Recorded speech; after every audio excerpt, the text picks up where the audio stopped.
Good evening, everybody. Welcome to Pitts Motor Chaos. This is your host, Dave, and I got online with me special guest Daniel Butherus, driver of the Rat-Atude Aka Funny Car. How's it going, Daniel?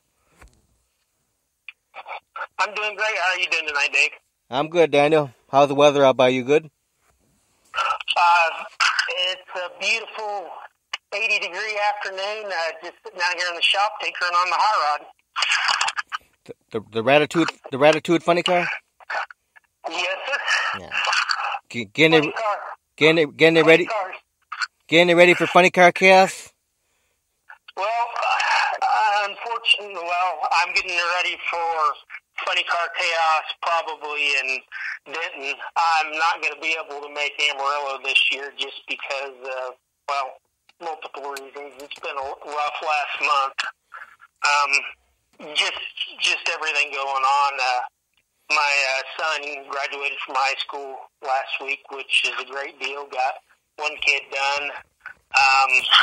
I've got a dog that got diagnosed with bone cancer, so I've spent quite a bit of time at the doctor's with him the last couple weeks, and about 2 weeks ago I caught some kind of respiratory infection that has been playing hell with my asthma, so I haven't been able to work in the shop near as much as I want, but I'm actively working on the car, trying to be done and be ready, but likely physically I'm just not going to be able to be in the shape to go.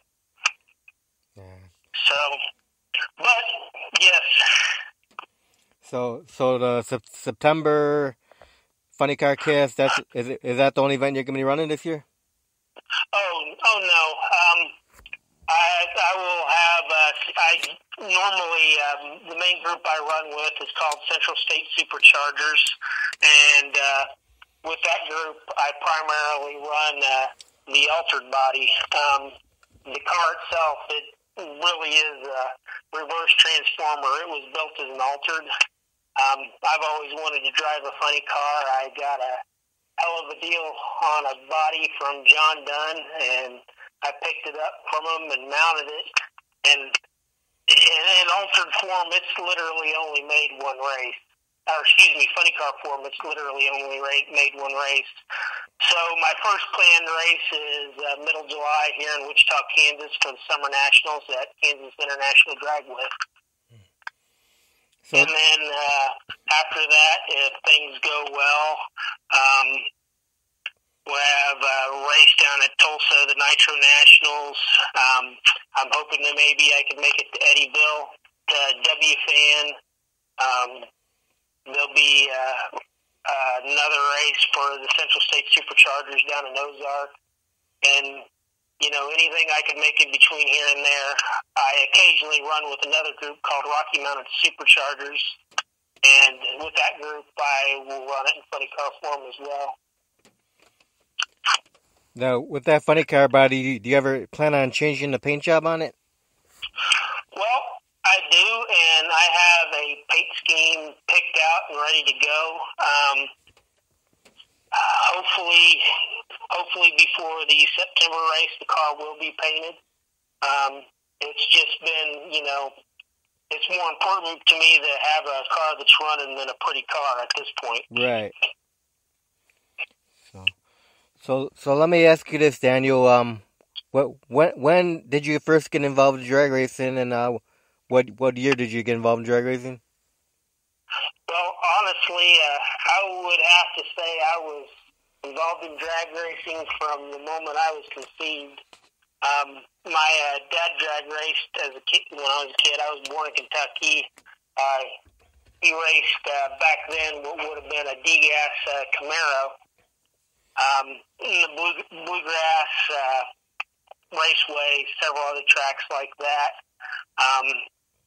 Really, when I was 3 months old, I was in my first race-related accident where we were towing on the way to the racetrack, and the trailer flipped over, and it flipped the car over that we were towing it with as well. So,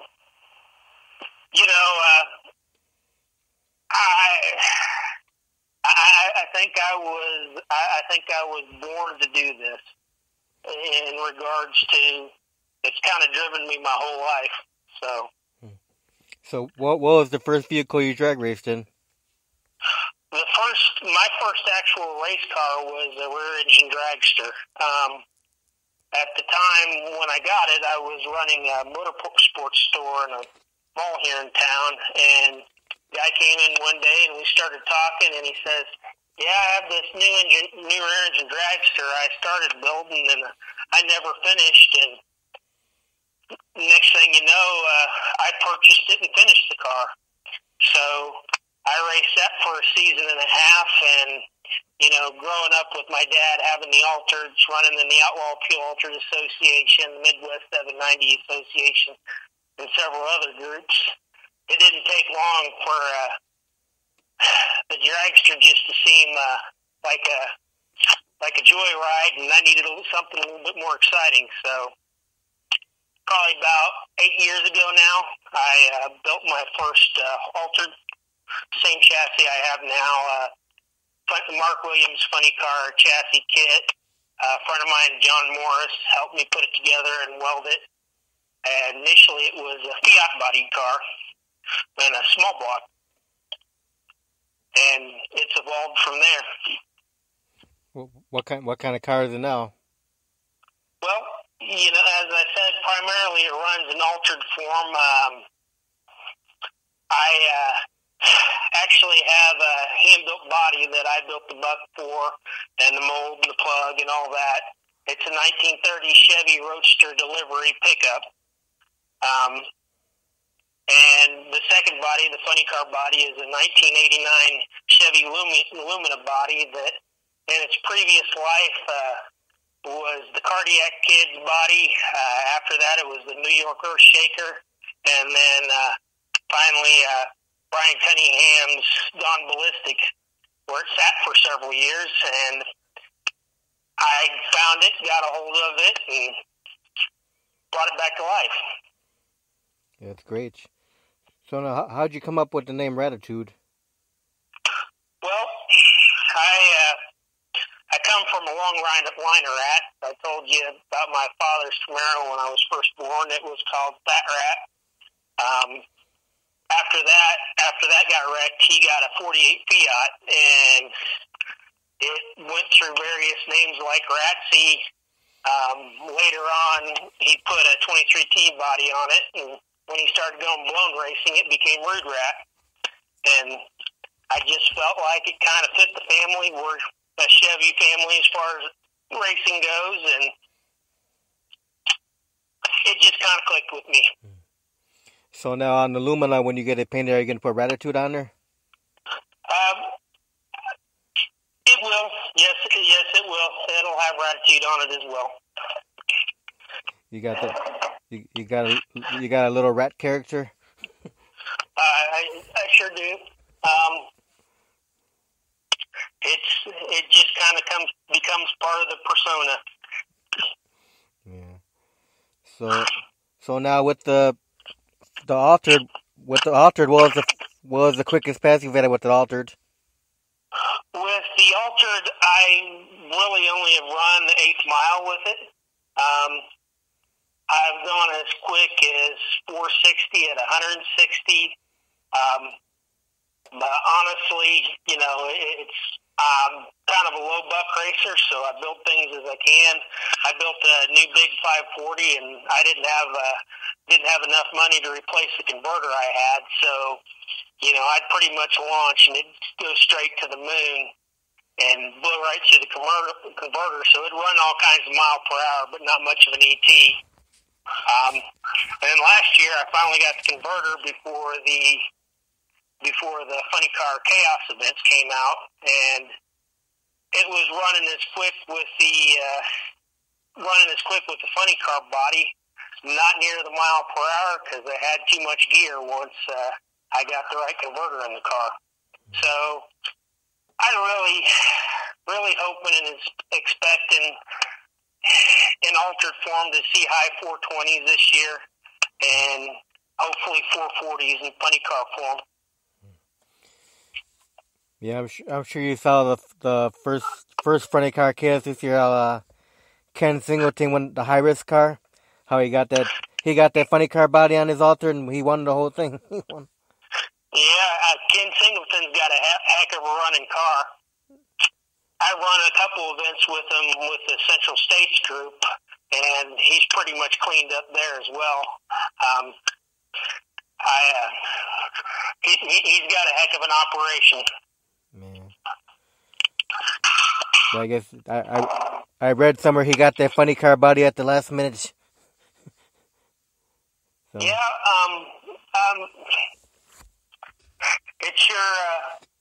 it's sure a good looking car. Oh yeah. So back when you started getting in drag racing when you were little, did you have any drivers that were inspirational to you back then? Did I have any drivers that are inspirational to me? Well, I know your dad for sure. Well, the first racing I was old enough to remember was out at Kansas City International Raceway. And that would have been late 70s, early 80s. And, upside my dad, there were, quite a few altered racers there, and even, front-engine dragster cars. And quite a few of them later on became, alcohol and even top fuel pilots. Names like Gary Rector, he was a hell of an altered pilot. Paul Hipscher,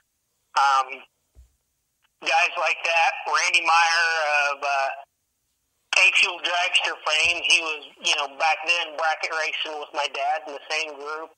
A lot of those guys, I kind of really look to week in and week out because, open wheel altered racing and funny cars really were what I was into. I was particularly fond of a gentleman named Porter Don. Man, that guy would drive the wheels off of anything he had. Unfortunately, later on, he passed away, and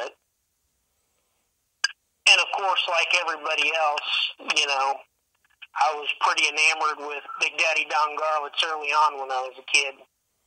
But really, most of the guys that I really looked to are the ones I watched race week in and week out. Right. So now for you, what was it like to get behind the wheel for the first time of your fuel altered car? Can you say that again? I'm sorry. For you, what was it like to get behind the wheel for the first time of your fuel altered? What was it like to get in behind the wheel the first time? Yes, sir. It was, it was halfway between pure terror and pure joy. First time jumping behind a blown motor, and at the time it was a little bitty small block. It was 348 cubic inch small block, 400 block with a 327 crank.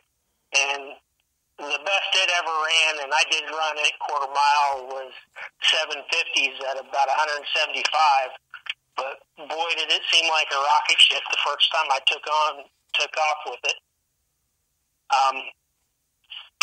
And as soon as I had put a big block in the car, it was a whole new deal again. So when you put the funny car body on it, was that feel any different? It's surreal. That's all I can say. When I went to the funny car chaos race last year, I only got an opportunity about 30 days before the race. I kind of like Ken Singleton. I didn't even have a body mounted. I didn't have tin work in it. The body was cracked all over. No tree. So literally, I'd get off work at 3:30, head out to the garage, work till midnight every night. And I got the body all mounted and square enough that I could take it out the week before Funny Car Chaos and was able to make one pass. The moment the body drops down, everything else kind of has a different sound. The tin work kind of picks up all the vibrations, so it's echoey. And, it's kind of hazy and foggy in there and, a little bit more muffled than the altered. But, as soon as matched the loud pedal and did burn out, and the cockpit started filling up the canopy, it was kind of the dreams I'd been having my whole life. But the biggest thing I would say, and what really surprised me, is it really likes to pick up the tires a whole lot harder than it does with the altered body. Quite a bit of additional weight in the rear. But other than that, I would say the biggest difference is the having always driven open wheel cars, not being able to see those front wheels is a little bit unnerving. So now, what kind of tires do you have on your car? What kind of tires do I have in the car? Yeah, what kind of tires? I'm running Hoosier tires. They're 34.5 tall, 17 and a half wide, which they seem to work pretty well. I'm pretty happy with them. So now, when you go out drag racing, how many crew members do you have? Well, I have a couple guys that help me. One of them, Bob Musgrove, he's probably outside of my dad. When he's not racing, he helps me out. But I have a couple guys, Bob Musgrove and Gail Waldrum. Bob, I kind of met one day by accident. I was driving down the road, and I looked over, and I saw a building sign that said RPM Motorsports. And I thought, well, hot rod shop, I just got to stop by and go check things out. And, a couple-hour conversation later, he decided he'd really like to be able to get out to the track and help out some. The last couple of years, up until this year, it's been kind of hard for him. His wife was struggling with cancer and finally passed away, but he'd break time free and come out and help me as much as he could. He introduced me to Gail, brought him along for an additional helping hand. And again, unfortunately for him, a couple of years ago, he got diagnosed with cancer as well, and he's getting along pretty good now, but, it's taken quite a bit out of him, so he hasn't really been able to help like he likes. So those are my two main guys. A lot of times, to be honest, wherever I go, like I went down to Texas, and it just so happened Howard and Melody Knowles, the previous president of Central State Supercharger, and another fuel altered racer, they just happened to be there, so they really made it possible for me to do the Funny Car Chaos race down in Denton. A lot of times, a lot of the guys I race with, they'll give me a hand here and there. Primarily, as far as in between round maintenance and all that goes, it's pretty much me. And when I'm at home, with the exception of the occasional help from my dad here and there where he can, having 3 cars of his own, it's pretty much me. Yeah. Well, at least you're not right. At least you're not running nitromethane. That'll be a little bit harder for you to do. Yeah, I don't know that I could pull that off. And I'll tell you what, to be honest, I do enjoy watching nitro cars, and I love the smell like anything else. But part of my favorite classes actually are the top alcohol classes. And throw out the A fuel, I really love the sound of those alcohol cars coming up on the clutch and screaming off the line and all the way down the track. So, short of a 526 Brad Anderson and a PSI Supercharger, I'm kind of where I want to be. But, talking about crew and people and help, and you'd asked me earlier about some racers I admired when I was young. These days, I really admire the families that do it together. I don't know if you're familiar with Dave Gallegos or John Umloff, but you want to talk about racing families. I admire the heck out of them. They race together, they play together, they have a heck of a good time, and they couldn't be better people. So now you said you ran the first funny car chaos that Chris Graves started last year, right? Yes, sir. So you saw Andy Mears with the Dragon Slayer when he barely beat Jordan Ballou in the Ballou Thunder.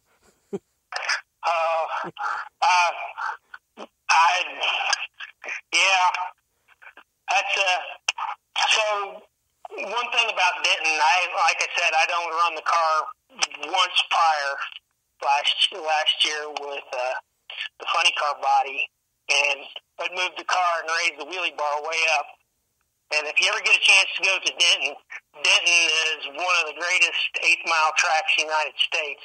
But I will tell you, finding a level spot in the pits is very difficult. So when I raced Jordan, my wheelie bar was sitting about a foot in the air. So when I launched, the wheels went straight up to the sky, and the car went to the center line, and I was driving it all the way down the back track and pedaling. And not to mention, he left on me pretty good, and I all but had him. I just couldn't keep my foot in it.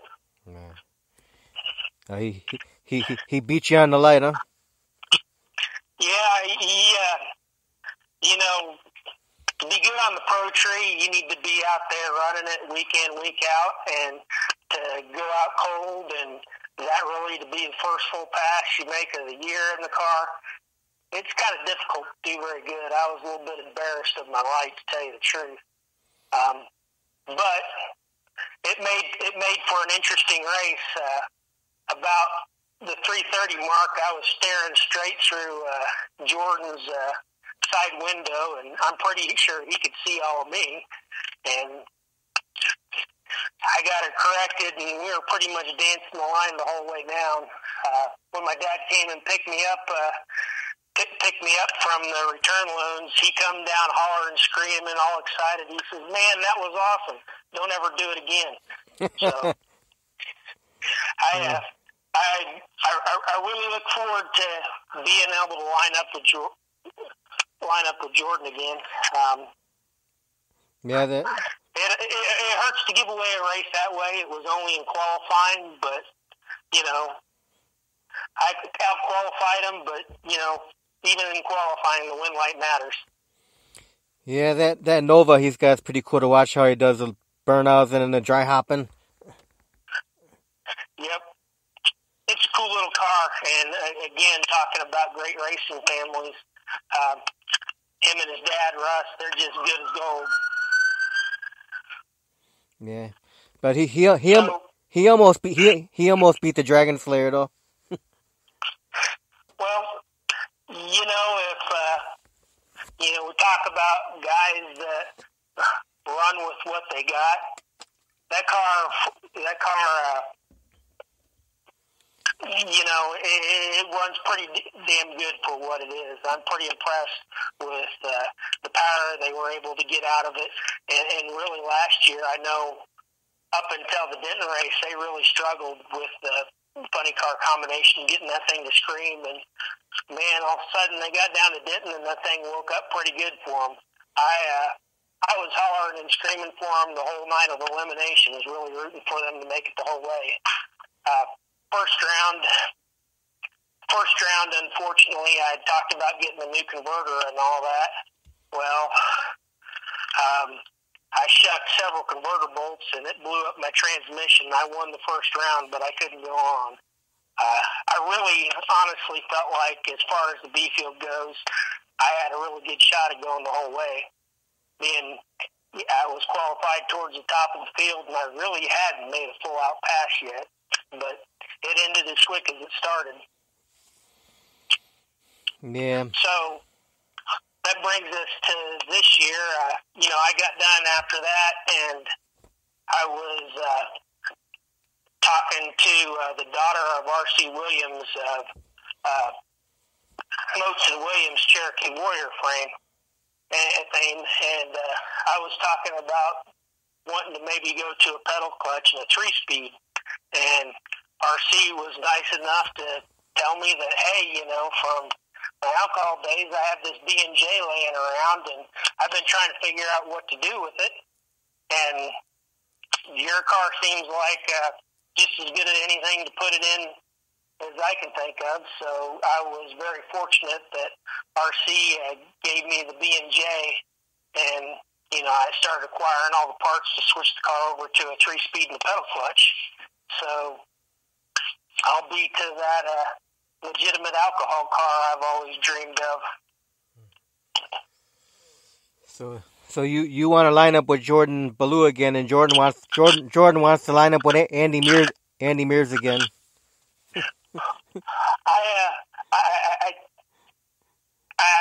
I do. There's several people I'd really like to line up with. For multiple reasons. I'd like to line up with Chris Cunningham, just because I'd sure love to do a full track burnout alongside with him. Wouldn't care who wins. It'd just be a heck of a show. I think probably to date, my favorite races was against Sean Belt and the Metal Mafia crew in his Nitro Chevy Fuel Altered.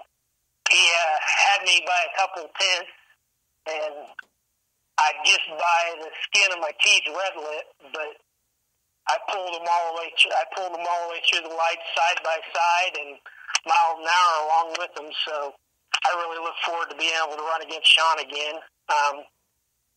Another team that I really enjoy racing is Anthony Whitfield and the Mighty Mouse Fuel Altered crew. I think the highlight, and backing up to Denton last year, Denton, honestly, for me, is the biggest race I've ever been at. And here I'm pulling into Denton, and the first trailer I see is John Hale's Windbag Texan trailer, followed by Ronnie Young and the Blue Max, followed by Mark Sanders and Mr. Explosive. And the open spot was right next to Keith Jackson and the Jackson Brothers Fuel Funny car. And, I kind of have this dream and hope that maybe at one of these funny car chaos races that I might be able to get to race one of these big guys. It would be a heck of a thing. Well, funny car chaos, that can happen. It sure can. And, when we're talking about that, I really want to thank Chris Graves for all the work he's put into making that thing happen. It's a heck of a deal, unlike anything else, to have that many cars showing up for that kind of race just to come out there and race. There's prize money and decent prize money to go along with it. But to think that Mark Sanders drove all the way down from Washington to race at Denton, Kansas for an 8-mile race, with guys like John Hale and Ronnie Young and Keith Jackson, but also alongside, little nobodies like me. It was the coolest deal in the world. The guys like Chris, and I'd mentioned WFan earlier, and Scott Galter, the amount of time they put in to make these races happen, without them, I would be just dreaming about racing somebody like that at my home track here in Wichita. So it's a heck of a deal. Very grateful to them. Yeah. Then you got Dave Galejos in the Nitro Funny car. Yep, and he's also got a alcohol altered as well. Yes, he's right.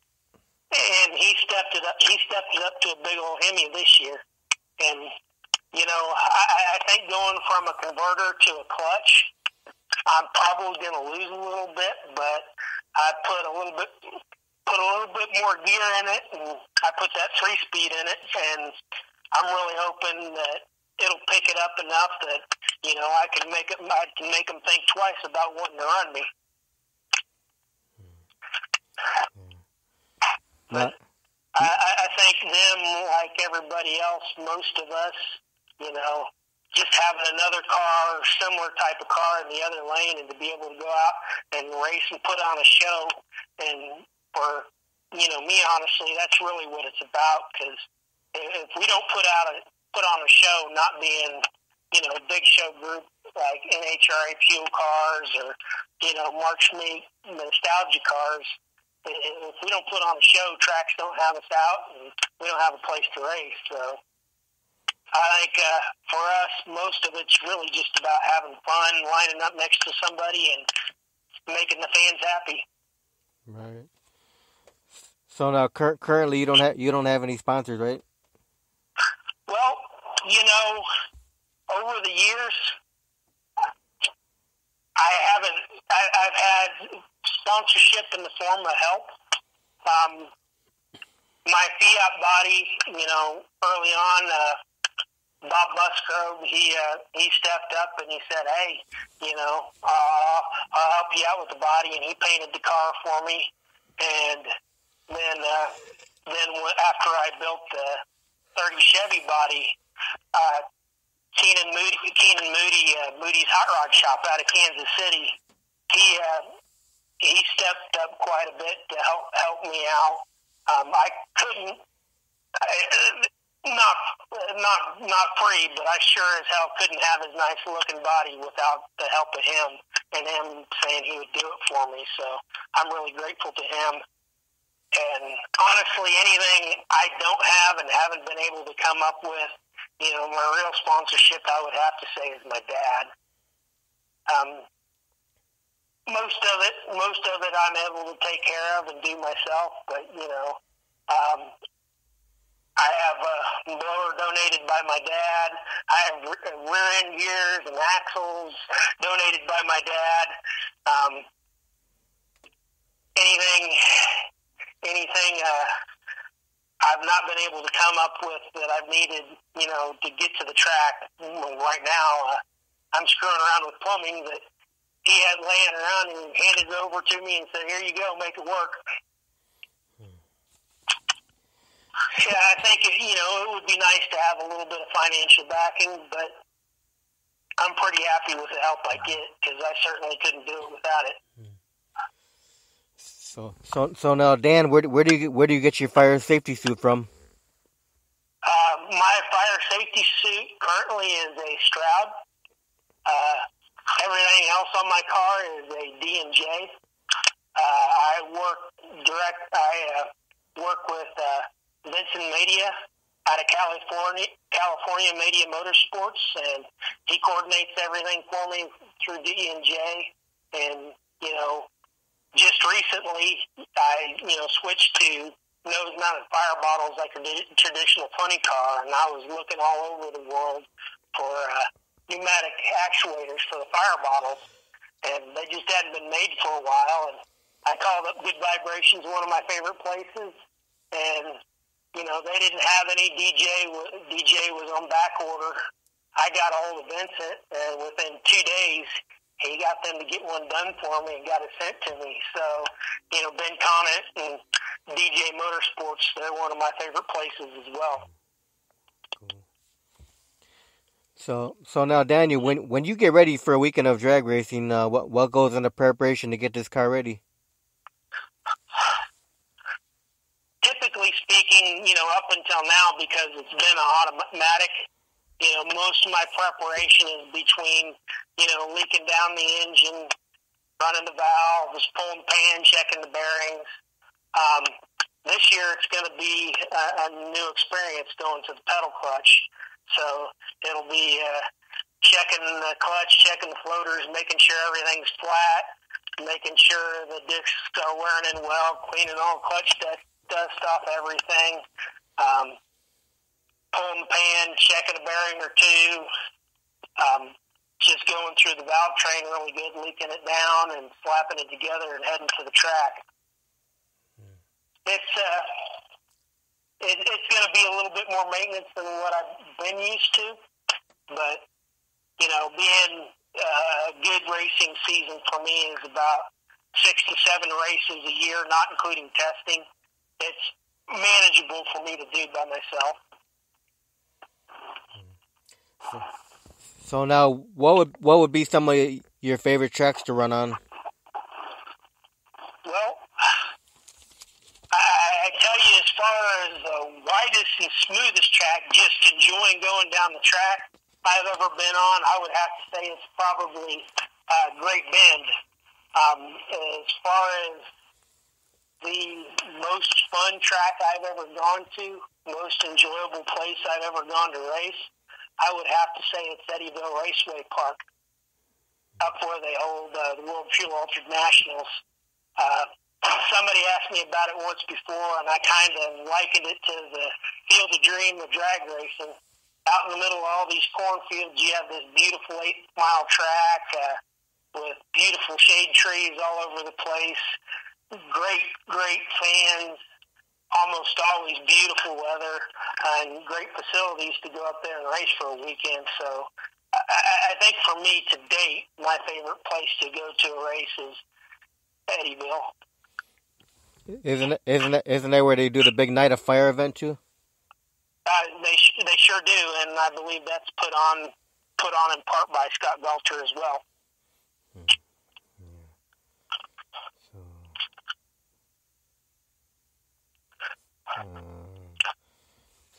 And I know you said you liked running that Denton too, right? I sure do. Denton is a great track, as they say, where the fast cars go faster. And I think when I go back there, I'm pretty certain the personal best will follow. But it is Texas, so it can be really darn hot, and it can also turn around and jump on you and cool down and give me altitudes that I'm not used to racing at. I think on average for me, I'm used to racing around 4,000 foot altitude air. We went down there last year, first round of qualifying. I believe we were between 750 and 1,000 feet corrected altitude. So it's a heck of a place to go race if you want to make some power. Now, do you ever run quarter mile? I do.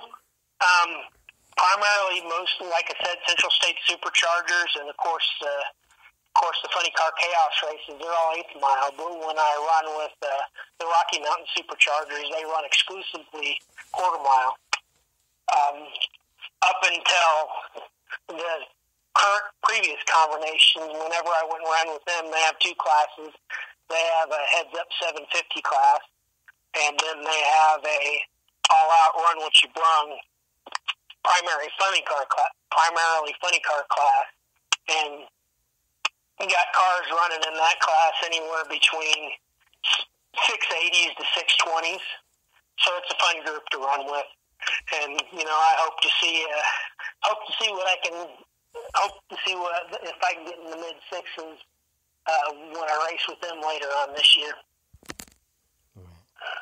Now, have you ever had any accidents or near accidents at all in your drag racing career? Well, I bounced myself off the wall once. Summer Nationals about 4 years ago, and qualifying went into really bad tire shake, and we immediately went left and swung the rear end around and smacked the front and rear tire square in the guardrail. Fortunately, it didn't do anything other than scuff the tires. Well, actually, it just put some silver paint in the tires from the Armco. Other than that, it didn't really do anything, and I was able to continue to the next round of qualifying, and at the time, put on a pretty good pass after that. So, fortunately, I haven't had any major incidents yet. God willing, I don't run into any, but, it's something you always got to be prepared for. Yeah, knock on wood. Knock on wood, you'll never have any big accidents. Yeah. I know, over the years, not as much as I'd like to, but quite often I spend as much time helping my dad race as I do myself. he still has an old blown altered. He's got an injected altered, and he's got a AFX Nova that he races from time to time. But I got to tell you, there is nothing more nerve-wracking than crewing on a car of your loved one. It's easy to strap into the car, but, when you strap in that loved one, that friend, and you send them off down the track, to me, honestly, it's scarier than driving my own car. Right. Okay, so now, Daniel, I'm going to ask you a few fun questions before we finish off this interview. Do you have any hobbies outside of drag racing?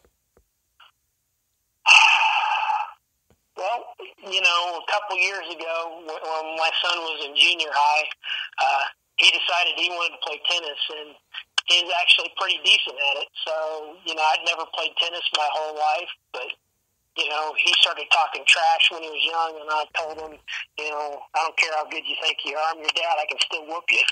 So we started playing tennis, multiple times a week. So I really enjoy playing tennis with both my kids. When I get a chance, I started out my college career as an art major, and so when I get a chance, I enjoy painting and drawing and stuff like that every now and again. Primarily, I would say, raising two kids, I don't have a whole lot of time to do too much else, so I suppose primarily it's held to the drag racing. All right. What's your favorite food to eat? My favorite food? Steak. Every day of the week. Every day of the week. What's your favorite beverage? What's my favorite beverage? Yes, sir. I'd say it right now I'm kind of enjoying my root beer. What's your favorite music? Classic rock. There you go. Led Zeppelin, Pink Floyd, AC/DC, all that stuff. Yeah, and it's getting to where now the bands that I really loved when I was a kid, when I was really young, Whitesnake, and of course then Guns N' Roses and AC/DC. Yeah. Now they're all classic rock, and my kids are listening to bands I've never heard of. Right. That's kind of the way it goes, isn't it? Man, the 80s were good, man. Yes, they were. That's when you had Guns N' Roses and Motley Crue and all them bands. Absolutely. What's kind of funny. I think if you'd asked my kids, what was the better music, they'd say our music was better than theirs. So do you have a favorite movie of all time? Forrest Gump.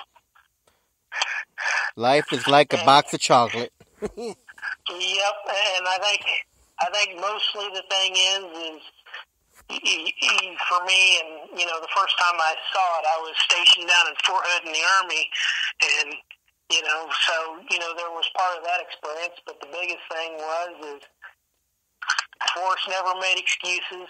He never really worried about failing. He just went out and did what he had to do to make it through life, and I suppose I kind of always admired that attitude. So that movie, since it came out, has been my favorite movie. Well, thanks for serving our country. You're welcome. I was, fortunately for myself, I was in during a time period where nothing was really going on, but I'm glad to have done it. Yeah. So, you have any final words before we close out this interview, Daniel?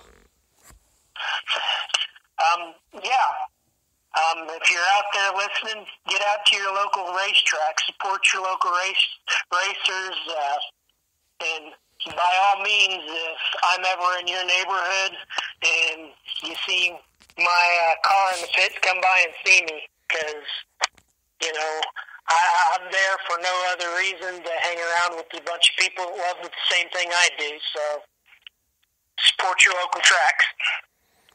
All right, good. Thank you very much for your time for the interview, Daniel. Thank you for having me. I really appreciate it. No problem. We'll do another one in the future. Sounds Sounds good. Hopefully after I go out and have a good event down in Denton later on this September. All right, good luck with that one. You have a great night. You too. Thank you, Dave. Bye-bye. Bye.